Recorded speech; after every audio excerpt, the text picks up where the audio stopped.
இடையில் வழி நடத்தி சென்றாயே உனக்கே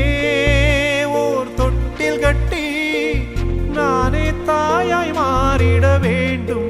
ஆராரிராரோ நான் இங்கே பாட தாயே நீ கண்ணுறங்கு